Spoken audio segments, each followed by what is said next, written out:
देखिए, कोरोना के आंकड़े एक बार फिर से सता रहे हैं। बढ़ती संख्या कोरोना के मरीजों की अब फिर से परेशानी में डाल रही है।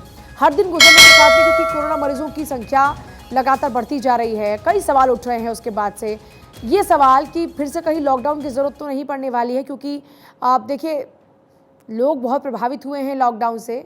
और जब फर्स्ट वेव आई थी उस दौरान में लॉकडाउन और अब के लॉकडाउन में बहुत फ़र्क भी होगा, इसलिए भी, और लोगों का भी उस पर बहुत फ़र्क पड़ने वाला है इसलिए भी, क्योंकि देखिए वो दौर अलग था और अब इतनी तमाम चुनौतियों और इतनी मार झेलने के बाद अब लोग लॉकडाउन के लिए क्या उतने तैयार हैं, क्योंकि उस वक्त पे देखिए लोगों के पास में फिर भी कुछ सेविंग्स थी, जिस कारण से लॉकडाउन में उनका घर परिवार चल पाया। हमने देखा कितने मज़दूरों को अपना घर छोड़ कर वापस जाना पड़ा अपने गांव में, और वहां पर ना कोई साधन था ना कुछ। हमने वो लोगों का संघर्ष देखा है, ख़ासतौर पर गरीब लोगों का हमने वो संघर्ष देखा है। उसके बाद हालांकि सरकार द्वारा जो मुफ्त राशन दिया गया उसने लोगों को फिर भी राहत पहुंचाई।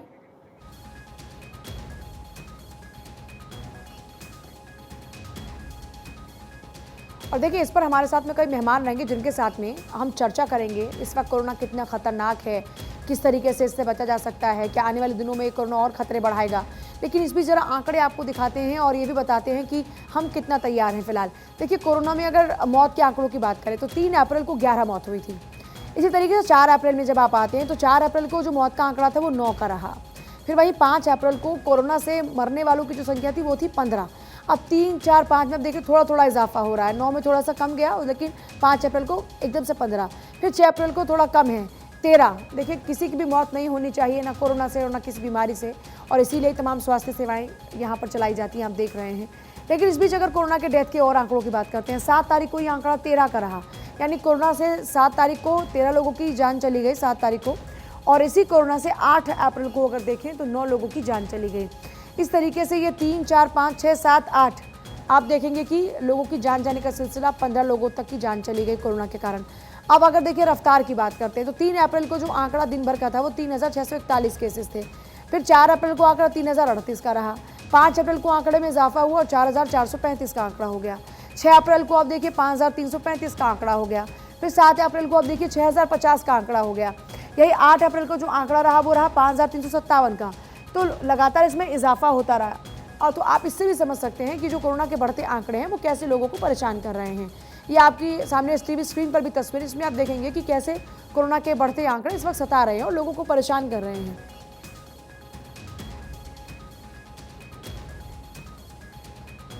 और देखिए हमारे साथ में एक एक्सपर्ट पैनल है जिनके साथ में हम इस वक्त जो तमाम सिचुएशन कोरोना को लेकर बनी हुई है इस पर हम चर्चा करेंगे।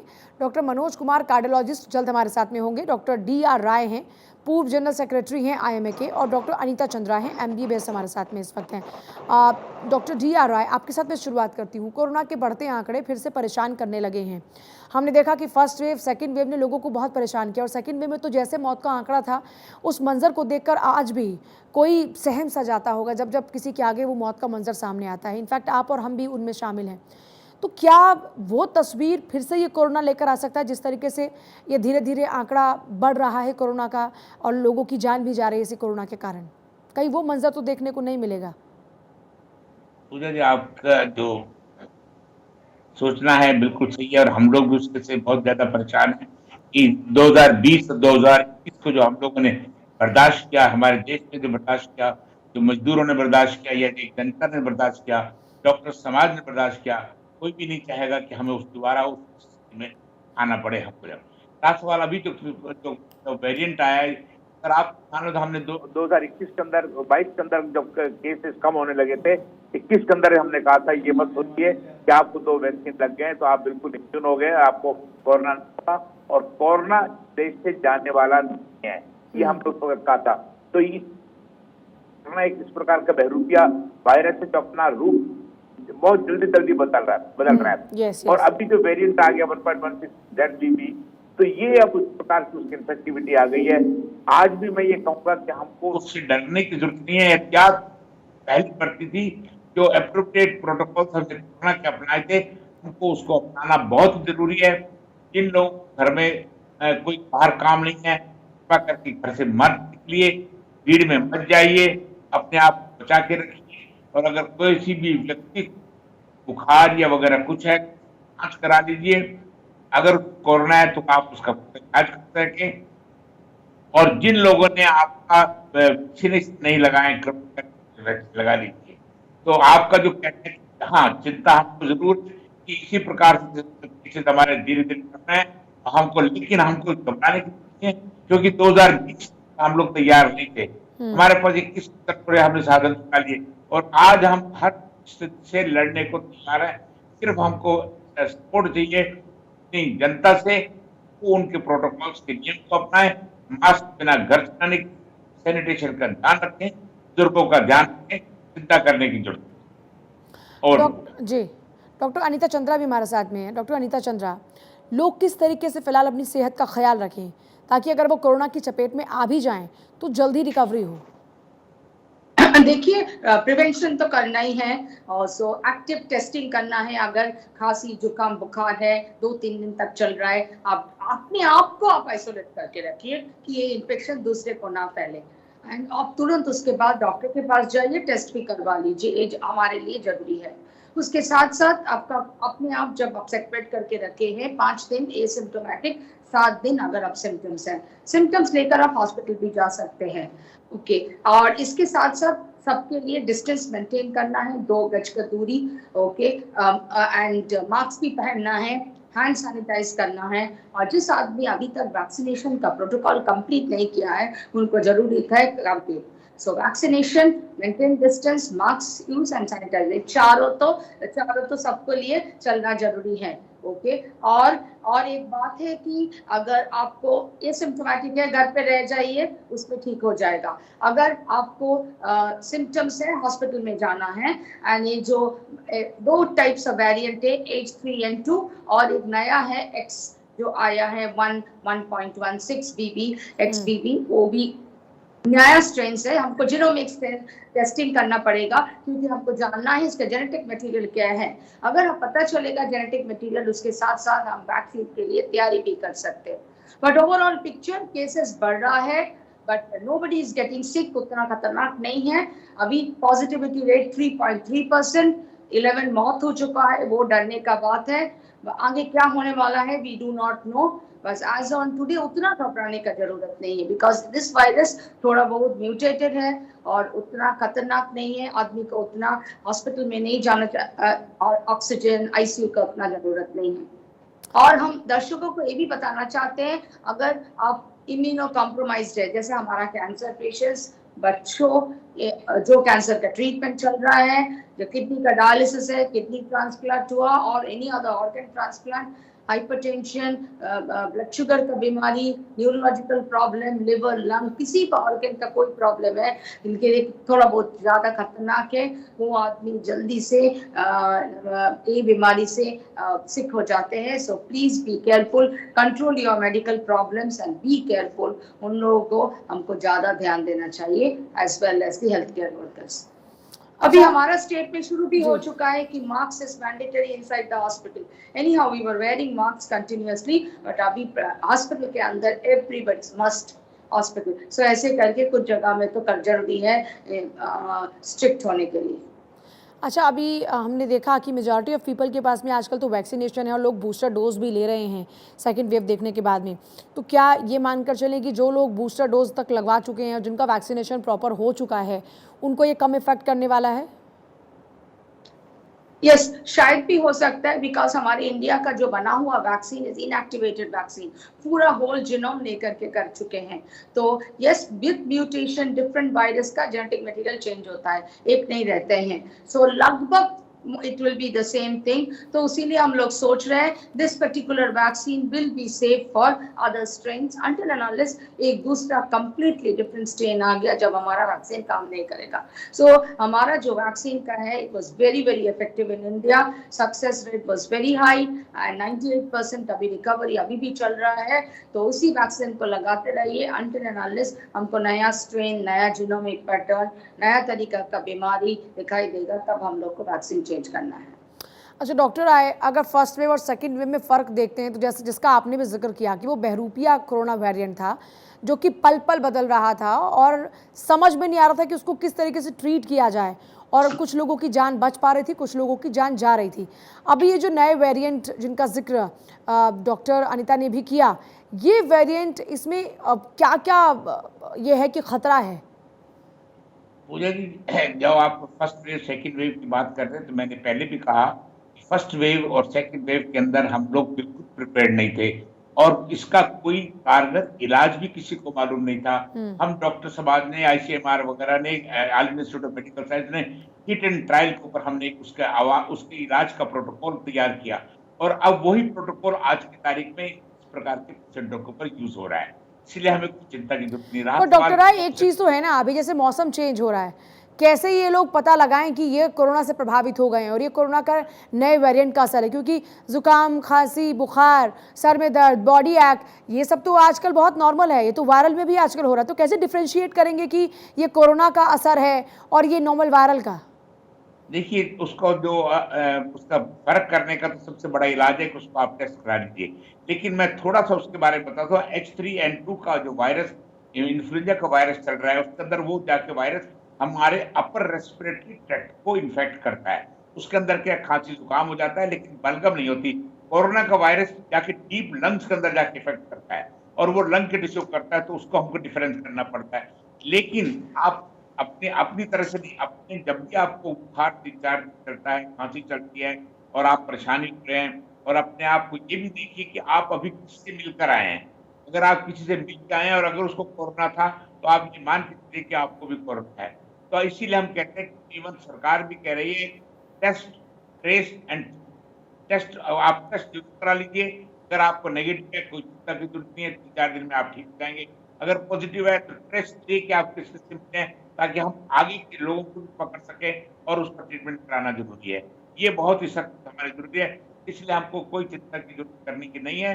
कि जो है एहतियात हमको करनी पड़ेगी। और रहा सवाल टेस्ट का, उसका जो प्रोटोकॉल्स, मैं बार-बार कह रहा हूँ कि appropriate protocols of the corona we should follow. हमारे बुजुर्ग लोग, तो जैसे डॉक्टर गीता ने बोला, जो कंप्रोमाइज है, कोविड कंडीशन के लोग हैं, उनको हमको बचा के रखना है, बच्चों को बचा के रखना है, वो बहुत ही जरूरी है। और जो खास तौर से जो कैंसर के पेशेंट हैं या किडनी ट्रांसप्लांट के पेशेंट हैं, डायबिटीज के पेशेंट हैं, इनको वाकई में खतरा है। एक और चीज मैं आपको बताऊंगा कि हम लोगों ने बूस्टर डोज 2022 के अंदर लगवा ली थी, कईयों ने 2021 के अंदर लगवा ली थी, तो 22 के अंदर। तो अब उनकी इम्यूनिटी का कितना लेवल है, अगर आप अपनी इम्यूनिटी को देखते हैं कि बहुत कम है, तो और क्या आप सच्चे तो कहिए, अपने डॉक्टर से बात कीजिए, हो सकता है डॉक्टर आपको दोबारा उसके लिए बूस्टर एडवाइस कर दी। अपनी तरह से मत जाइए। मैं फिर कह रहा हूं, आपने अगर दोनों डोज लगा लिए हैं, आज अपना इम्यूनिटी लेवल देख लीजिए कि आपका कितना है आपके शरीर का, वो लड़ सकते हैं, नहीं लड़ सकते हैं।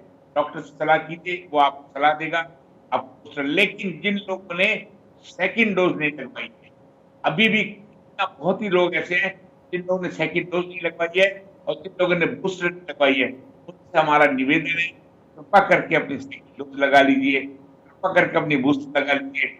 अपने आप को बचाइए, अपने परिवार को बचाइए, देश को बचाइए। डरने की मैं फिर कह रहा हूँ जरूरत नहीं है। और ये आज सरकार ने एक और चीज कह दी कि जितने भी पॉजिटिव केस आ रहे हैं, तो जीनोमिंग करवाया जा रहा है ताकि स्ट्रेन का हमको पता लगता जाए। और हमारा स्ट्रेन, हमारी जो वैक्सीनेशन हमारी सरकार, हमारे देश में बने हैं, वो दुनिया के सबसे बेहतरीन वैक्सीन माने जा रहे हैं। उसका असर बहुत ज्यादा अच्छा है। वो कोई भी वेरिएंट आ जाए उसको वो असर करेगा, इसलिए हमें डरने की जरूरत नहीं है। लेकिन हाँ, एहतियात रखना जरूरी है। बिना वजह, बिना काम के आप घर से बाहर मत जाइए, बिना वजह आप अंदर मत जाइए। अपने बुजुर्गों को बचाइए, बच्चों को बचाइए, इससे अच्छी। डॉक्टर अनीता, पिछली बार हमने देखा कि लोगों ने बहुत ज़्यादा आयुर्वेदिक उपचार भी किया, जैसे इम्यूनिटी बूस्ट करने के लिए हमारे जो अभी तक आयुर्वेद में जो जो प्रावधान है, लोगों ने वही काढ़ा पीना हो, चाहे दूध में कच्ची हल्दी डालकर पीना हो, क्या ये सब चीज़ें भी एक बार फिर से लोगों को शुरू करनी चाहिए ताकि उनकी जो इम्यूनिटी है वो बूस्ट हो? यस, इम्यूनिटी बूस्टिंग करना बहुत जरूरी है। कई तरीके भी आप कर सकते हैं, नेचुरल प्रोडक्ट से भी कर सकते हैं, दवा से भी कर सकते हैं।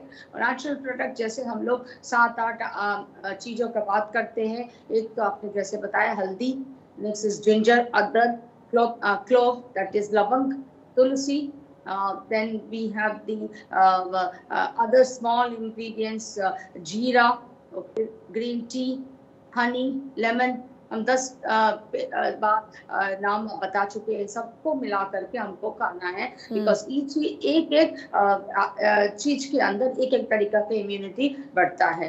कई आदमी चाय से मिला करके चाय बना के खाते हैं, कोई पानी के अंदर खाते हैं। It's also available commercially in the market which we can purchase, okay, और इसके साथ साथ भी आयुर्वेदिक, होम्योपैथिक भी natural products are available, but ये है दवा नहीं है, ओके, ये खाली इम्यूनिटी बढ़ाने के लिए है। यस, इम्यूनिटी बढ़ाने के लिए आप कर लीजिए, but it does not treat the virus. ये हेल्प करेगा सीवियरिटी कम करने के लिए। इसके साथ साथ आपको भी अच्छा खाना पीना करना है, बहुत सारे वेजिटेबल्स, फ्रूट्स भी खाना है, प्रोटीन खाना है, 8 घंटा सोना है, ज्यादा पानी पीना है, ब्रीदिंग एक्सरसाइजेस, प्राणायाम, योगा, ब्लड सर्कुलेशन भी रखना है। सो अगर आपका लंग्स, आपका रेस्पिरेटरी में ब्लड सर्कुलेशन एंड एयरेशन अच्छे हैं तो अटैक भी कम होगा, इम्यूनिटी भी अच्छे, वो वायरस के साथ जल्दी से लड़ सकते हैं। सो अगर इन्फेक्शन होगा तो उसको आप टैकल कर सकते, मामूली इन्फेक्शन वो सबसाइड हो जाएगा। तो आपका जो क्वेश्चन था, यस, इम्यूनिटी बढ़ाने के लिए नेचुरल प्रोडक्ट आप यूज कर सकते हैं, प्लस इम्यूनिटी बढ़ाने के लिए टैबलेट्स भी है, बट दैट इज मैन्युफैक्चर, जो वो सब नहीं कर पाते, at least they should do to increase their immunity. अच्छा, पिछले बार हमने देखा था कि लोगों को सांस लेने में तकलीफ है और इस तरह की तमाम बहुत ज़्यादा परेशानियां आई थी। ये जिस नए वेरिएंट का आपने जिक्र किया, इसका किस किस तरह का प्रभाव है इस बार लोगों पर? ये जो नया वेरिएंट है, it does not affect the lungs. हमारा डॉक्टर साहब भी अभी बताया है। जो कोविड पहले था, अल्फा बीटा, वो लंग्स के अंदर लोअर रेस्पिरेटरी ट्रैक्ट में जाते थे, में डैमेज करते थे, सिक्रीशन होता, वो खून के अंदर भी डैमेज करते थे, थ्रोम्बोएम्बोलिज्म, और उसके साथ साथ pneumonia, ground glass appearance, breathing का डिफिकल्टी, ऑक्सीजन नहीं ले पाते, then they needed ICU, steroids, ये सब बीमारी चलता था, ओके। प्लस होल बॉडी का भी इफेक्ट था, बुखार था, कमजोरी था, दर्द था। अभी जो वेरिएंट है XBB, it's a mutated form, थोड़ा मामूली है, इसमें उतना लोअर लंग्स का प्रॉब्लम उतना नहीं हो रहा है, अपर लंग्स का हो रहा है, लाइक खांसी, जुकाम, सर्दी, और एक खांसी रहते हैं 2 से 3 हफ्ता तक, वो ड्राई कफ, उसके साथ साथ कुछ निकलता नहीं है। सो इसी से ये डिफरेंस है। उसके साथ सिर दर्द होते हैं, बॉडी पेन होते हैं, कुछ आदमी डायरिया में भी आते हैं। तो हमारे अंदर काफ़ी पेशेंट्स भी एडमिट हो चुके हैं ये जो वेरिएंट लेकर के, बट सब मामूली है। We discharge them 48 to 72 hours, वो घर जाते हैं, रेस्ट लेते हैं 5 से 7 दिन, उसके बाद we tell them to remove the quarantine. So this gross difference है उनसे है कोविड के टाइम जो अल्फा बीटा डेल्टा वेव्स था, एंड अभी का जो H3N2 बताइए, और XBB 1.16 variant, it's a little milder variant. अच्छा डॉक्टर DR राय, अभी हमने देखा कि जितने भी ये नए कोरोना के वेरिएंट्स आते हैं उसमें बार बार एक ये जिक्र हुआ कि अब की बार जो वेरिएंट आएगा वो बच्चों को बहुत प्रभावित करेगा, और उस लिहाज से कई जो पीडियाट्रिक वे में थी वो तैयारियां की गई थी। ये नया वेरिएंट कहीं बच्चों को तो नहीं इफेक्ट करने वाला इस बार? पूजा जी, अभी तक तो हमारी स्टडी के अनुसार से इस प्रकार का कोई सिम्टम नहीं आया है, लेकिन एहतियात की तरह से हम जरूर कहते हैं कि बच्चों को और बुजुर्गों को बचा के रखिए, क्योंकि ये सबसे बड़ी इजाजत इस वैक्सीन की जो इसका जो स्ट्रेन दिन ब दिन बदलता जा रहा है, मालूम नहीं पड़ता है। जब हम स्टडी करके बाहर आएंगे, हो सकता है उसके बाद नया वेरिएंट आ जाएगा, लेकिन कोई सा भी वेरिएंट आ जाए, ये मान के चलिए वो प्रोटोकॉल हमारे वही चलेंगे, लाइन ऑफ ट्रीटमेंट हमारी वही चलेगी, एहतियात हमको बरतना पड़ेगा। वैक्सीनेशन हमारा बहुत स्ट्रॉन्ग है। देखिए पूजा जी, आपको याद होगा 2022 के अंदर चिल्ड्रंस के वैक्सीनेशन की प्लान चालू की, तो लगाना भी, लेकिन उसके बाद जब स्टडी की गई तो बच्चों को थोड़ा कुछ बच्चों को दिया, उसके बाद बंद कर दिया। कोई भी सरकार, कोई भी डॉक्टर अननेसेसरी की मेडिकेशन से हम बचाते हैं। और मैं आपके माध्यम से सारा कहना चाह रहा हूँ, जो कि पिछले एपिसोड में हमारी की है, व्हाट्सएप के ऊपर लोगों ने पढ़ के इलाज अपने आप चालू कर दिया, स्टेरॉइड लेने लग गए अपने आप। ठीक है, मतलब जो भी करें वो डॉक्टर से बगैर पूछे ना करें। बिना, बिल्कुल। बहुत शुक्रिया आप दोनों का ये कीमती वक्त देने के लिए और हमारे दर्शकों का मार्गदर्शन करने के लिए, उनको ये जानकारी साझा करने के लिए बहुत शुक्रिया आपका। कुल मिलाकर देखा जाए तो ये कहा जा सकता है कि इस वक्त कोरोना की रफ्तार फिर से तेजी से बढ़ रही है और बचाव वही है, 2 गज की दूरी, मास्क है ज़रूरी, स्वच्छता का ख्याल रखिए और अपनी इम्यूनिटी पर काम कीजिए, लेकिन कोई भी ऊल जलूल चीज़ें मत इनटेक कीजिए, वो आपकी बॉडी को हार्म कर सकती हैं। इस बीच आगे बढ़ेंगे, बिहार में भागलपुर के गांव में एक अनोखी कोशिश की गई है। कोरोना भगाने के लिए ग्रामीण पाठ कर रहे हैं, भागवत और हनुमान चालीसा का पाठ कर रहे हैं ग्रामीण। सरधो गांव में कोरोना भगाने के लिए पाठ किया जा रहा है, हनुमान मंदिर में पाठ का आयोजन हो रहा है। ये तमाम तस्वीरें आप देख रहे हैं बिहार के भागलपुर की तस्वीरें हैं, जहां पर देखिए हमारे यहाँ कहा जाता है, वैसे भी हिंदुस्तान के अंदर, कि जब जब कोई बुरा वक्त आता है तो आपको ईश्वर की साधना करनी चाहिए, क्योंकि ईश्वर ने आपको बनाया है और ईश्वर ही आपको बचाने वाला है। इसलिए जब फिर से कोरोना के आंकड़े बढ़ रहे हैं तो बिहार के भागलपुर में अनोखी कोशिश हो रही है। यहाँ पर फिर से लोग भगवान की भक्ति में डूबे और उनको लगता है कि ये भगवान उन्हें इस परेशानी से फिर बचाएंगे।